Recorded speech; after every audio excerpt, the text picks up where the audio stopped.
Hello, good people. Welcome to Keep Left, your all car guide to all things cars and all things automotive. As always, my name is Kev, the host who knows most about cars. And today we have a medium-sized SUV as the car on review today. In fact, my top 5 medium-sized SUVs consist of the Toyota RAV4 or the Vanguard, the CR-V, the Mitsubishi Outlander, the X-Trail, and finally the Suzuki Vitara. All good at their own acclaim.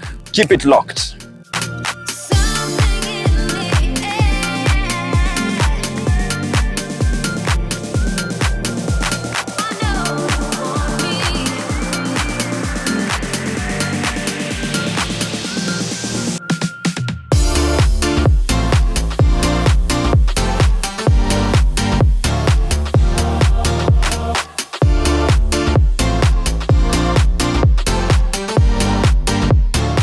Toyota Vanguard or the RAV4, I consider them to be extremely overpriced. And the other thing is, ziko kila mali. In fact, so it's a no for me. Number 2, which is the Honda CR-V. It's a perfect car, especially on the engine side. They are very reliable. But what I don't like about them is the gear placement on the dashboard. That's a no-no for me. Number 3 and number 4 are closely related. This is the Suzuki Vitara and the Nissan X-Trail, which both employ the 2-liter inline-4 engines. Unless you get the 2.4-liter engines, they tend to be underpowered, and that is what makes me just rule them out in terms of the perfectly balanced medium-sized SUV, which leaves us with this, the Mitsubishi Outlander. In my opinion, and which it can be a very unpopular opinion, these cars tend to do what you want them to do 100% of the time with minimal faults. So let's dive into the review of this car and see what it offers. So on the money side of things, under the bonnet, you find a familiar engine in terms of these cars. So here in this particular model, we have the 4B12, which is a 2.4-liter engine, which employs Mivec. Remember Mivec, if you haven't watched my video on the Mitsubishi Galant, it features almost the same engine. This is the 4B12, and in the Galants, they have a 4B11. Difference is just the bore size. These ones tend to be bigger, 2,400 cc's.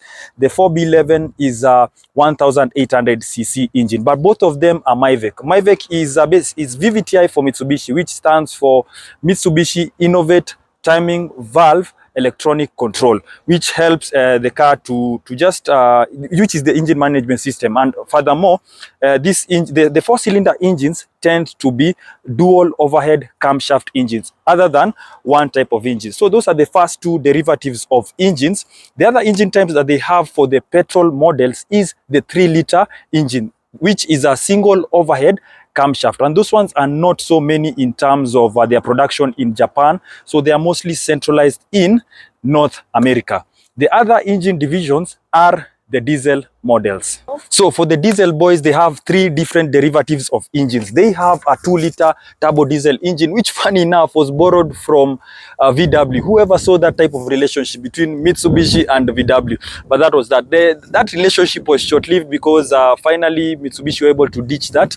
The second engine derivative for the diesel boys is a 2.2-liter engine, and finally they had a 2.3-liter engine, which is the DID. Those ones you normally find them in the Titron, the Mitsubishi pickups, which are very durable, and it was basically something that Mitsubishi came up for that particular purpose. Other than that, those are the engine divisions for Mitsubishi, six of them, but the most common one is this, the 4B12, which is the 4-cylinder 2,400 cc. This engine is powerful enough. It doesn't have the lag that most engines have, and this is the thing that I was talking about the other car manufacturers in terms of competing with this particular model. Is the 2,400 cc engine is powerful enough to carry a whole family with ease without being underpowered, and equally the consumption in this is very good. This car averages 10 kilometers to the liter, considering it's a 2.4-liter engine. That's something to think about. So to the part of the car which drives you along, which is the gearbox, they have 4 different gearbox systems. They have a 5-speed manual, a 6-speed manual, a 6-speed auto, a further 6-speed dual clutch gearbox, which is normally found in the Evolution, Mitsubishi Evolutions. And finally the CVT transmission, which is termed as an INVEX. INVEX is a Mitsubishi lingo which stands for Intelligent Innovate Vehicle Control system. So what INVEX does, it's such a long acronym. What it does is it's able to combine both the normal automatic system and a clutchless manual transmission. As we do a further drive of this car, I'll be able to demonstrate the same thing. But it's something that Mitsubishi did just to ensure that these cars are smoother in terms of their transition between gears. Funny enough, this system was developed as early as 1994. So this final derivative of the INVEX is the INVEX 3. So on the interior of the car, it's a lovely place to be. For starters, I'm always controversial for saying this, but I will stick to my guns. This is the thing. So the interior is made up of a lot of plastics, which is good considering this car is made for the smaller family. So there'll be toddlers always trying to scratch all this, and this is scratch proof because it's plastic, sorry, and it doesn't tear a lot. If you had cloth interiors, they're a bit difficult to maintain. The seats are also dull, so the maintenance of the same is very easy.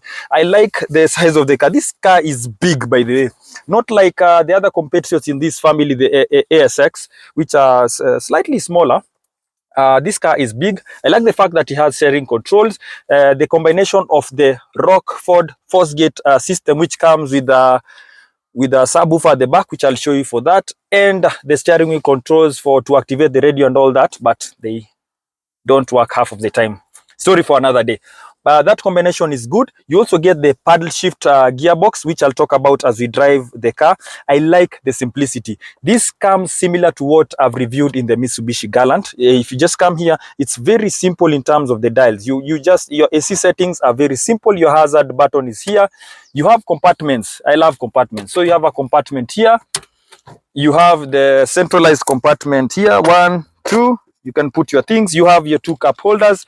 You further have cup holders on all 4 doors on the door cards. And finally, you have the top compartment and the bottom compartment, which leaves this car very well spaced. I like the interior of the car. Let's go to the back. Back, there is space and space galore. This is enough size for you to sit at the back without any problem.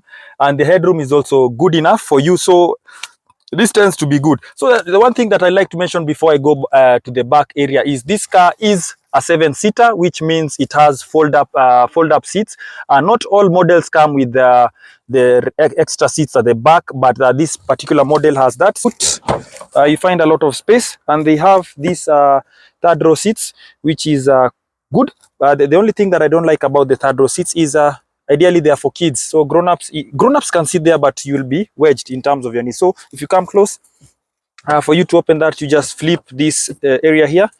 First of all, you unlatch this, and then you pull this lever here. Pull this lever. See, and the seats pop up. They even have headrests for the same purpose. So these seats are for toddlers, so they are not advisable for grown-ups to sit there. But I like this fact. It's something that most other cars don't get in this. The other thing that this comes with standard from the factory is this subwoofer, which I was telling you, which is built in the side panels, which is quite nice, which means these seats again, this car again at the back, and the whole car just has very nice music. So to land this, you do the opposite. Press here to light them, then come there, and then there's a lever to close. Then you press there. The other thing that comes useful, and this is comes standard with most cars these days, is this lever here. If you pull this, the middle row seats here. Yes, and on the other side the same thing happens. So the seats fold up to that. We can go further into that, and then you're left with loads of space, which is nice again for this size of a car. To unlatch this, you just pull the lever here. First with this one, try and put this away first, and then this lever here. Aside from the huge space in the boot area, this car comes with a feature that I've only seen in a Discovery, the Discovery 4 and the Discovery 3. It has a flat fold tailgate, which means when you flip this, you get this. Now, here's the thing. This can be used either to, when you're loading things, you don't have to really go up to load your luggage or anything that you're carrying, but still this can be a chilling point because this tailgate is able to hold up to 180 kgs. Imagine. So you can sit here tailgating, sindio, have your beers or a drink or something and chill, do sunset things. But this is quite a useful feature of this car, and I like it a lot. This is why I was saying this car is very different. So in order to get all that space in the back row seats, some compromises had to be made, and that means the spare tire is put under the car, which enables the car to get all that room at the back. I like the fact that it comes with this spoiler, and especially this inbuilt tail light, which is also matched to the rear lights, which are clear. I like that because it just gives the car all that luxurious look and a nice finish, and the chrome finish that goes through the piping of the windows. I like the door handles, which are equal in any. They come with these 18-inch rims, which is very nice, and it gives the car all that just big look from its all outlook. The other thing is the car comes with magic doors, which means that you don't really need to press your keys for you to open the cars. All you need to do is come close to the car and it opens.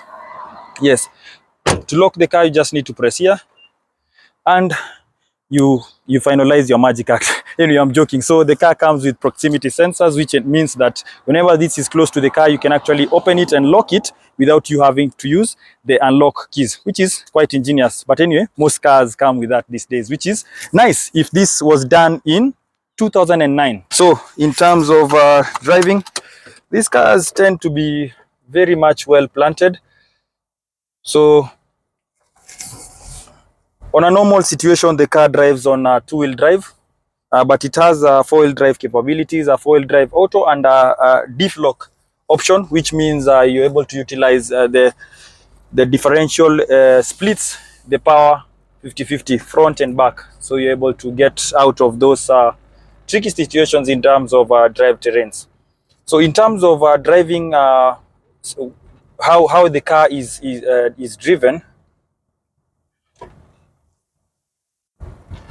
let me get to a stop so that I can demonstrate this. So one of the ways that you can drive these cars is ideally as an auto, which means you just utilize the gearbox as is. The other way is I can put it on a manual mode, which means now I control how the gears shift. So for you to do that, it will start on gear 1. So if you want to go to gear 2, you just push it up. I think I've demonstrated this in the Mitsubishi Galant. You put it there. You can further just take it up again, gear 3. So that works perfectly. Again, at the same point, you can use the paddle shifters, which again, this is easy. On the right side, you have upshift, and on the left side, you have your downshift. So if I want to upshift, I'll just pull it back and be on gear 4. Then pull it down, gear 3. So the beauty about this, you don't need to let go of the accelerator pedal. You just continue and the car will adapt. The gear changes are almost, you can't even feel them, and that's, I think, what Invex goes about its business in terms of managing the transmission of this car, which is something lovely. So something else I can mention about this particular mode, the clutchless manual mode, is that you get much more power in this mode than on the auto mode. In terms of drawbacks, these don't have so much that holds them back, but two things I can point out is the ride height from the factory is really low, so you might have to employ coil springs just to bring the car up. The other thing is drive shafts, especially the front ones. They tend to start wobbling, and you might look for this problem in terms of balancing, alignment, and you don't get to it, but it's normally the CV joints that give way. So you can also have that, you can look at that just to remedy this. When it comes to prices, remember these cars were built from 2006 up to 2012. So the price spread is quite big, but for the earlier models, you can get them from around 700,000 for decent ones, up to around upwards of 1.6, 1.7 million is what you can get the later models, the 2012 models. Aside from that, these cars, if you ask me, they are well priced. You can't compare this with most of them. They're in the middle in terms of what you have as medium-sized SUVs. They're not so expensive, and then they're not so cheap, which means they give you a perfect balance. Aside from that, the drive is perfect. You are able to do speeds of upwards 100 and you will feel like you're doing 50 kilometers an hour. This is due to the fact that the car is really well planted. Aside from that, you don't have to worry about parking these cars anywhere and then coming back and you don't find them. I won't mention any names, but mnajijua Toyota boys. These cars, no one really cares about Mitsubishis. You will see a Mitsubishi and you won't even want to do anything wrong to it, but they go unnoticed in terms of their reliability and what they offer. So that's what I like about these cars, and that's why I was saying they are a mark above most of their competitors, and most people won't get to know this because they go unnoticed. Thank you so much for watching the video up to this point. If you haven't subscribed, consider subscribing. It helps us a lot as content creators. Ring on the bell icon to get notifications about future videos. And finally, to do us a favor guys, make sure you give it a huge thumbs up. It helps the algorithm do algorithm things and you see more content from me. Aside from that, it is peace until next time.